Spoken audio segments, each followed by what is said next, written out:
Welcome to Lesson 2. In this lesson, we're going to continue with Chapter 1 of the book Beyond the Basic Stuff with Python, which you can read for free online at inventwithpython.com/beyond. The book is completely free. There's nothing to register or sign up for.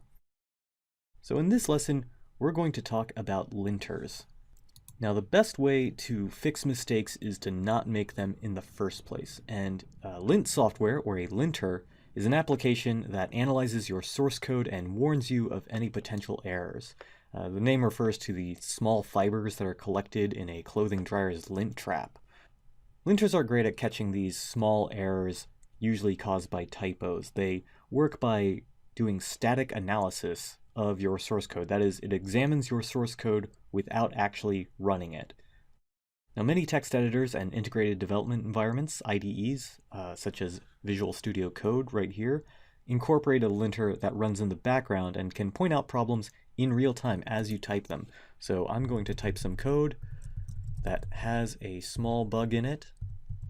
And that bug is that I'm trying to print out the name variable even though I haven't assigned it anywhere.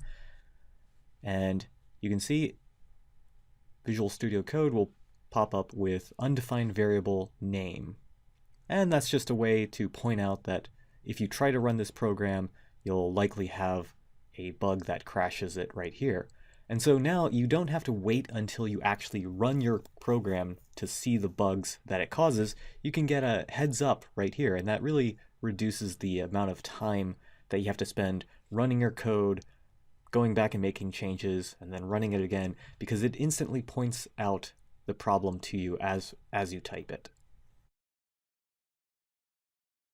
And when I click on Muse check button, it will also say undefined name right here. I also have PyCharm, and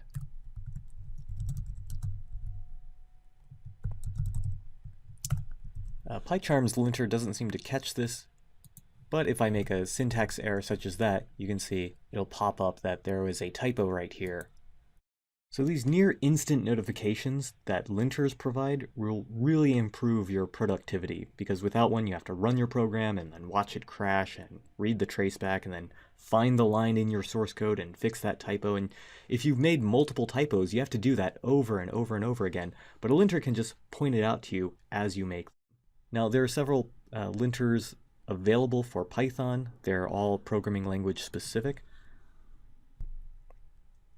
I really prefer the PyFlakes one personally, which you can find at PyPI, the Python package index, and install by running pip install pyflakes from the terminal. And we'll go over the terminal in Windows and Mac OS and Linux in a later lesson.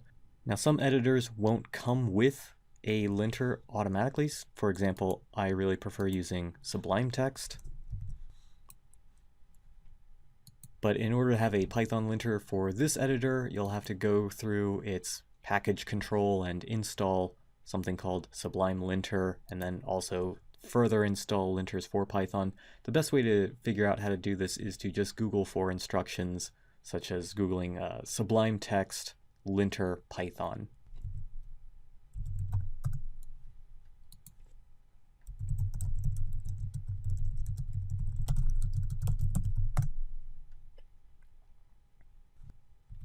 Now, as you can see, once again, I'm relying on search engines to figure out how to solve my own problems. But in the next lesson, we're going to cover the etiquette of when you ask other human beings for programming help, the best way to phrase your questions, where to ask them, and also how to ask these questions.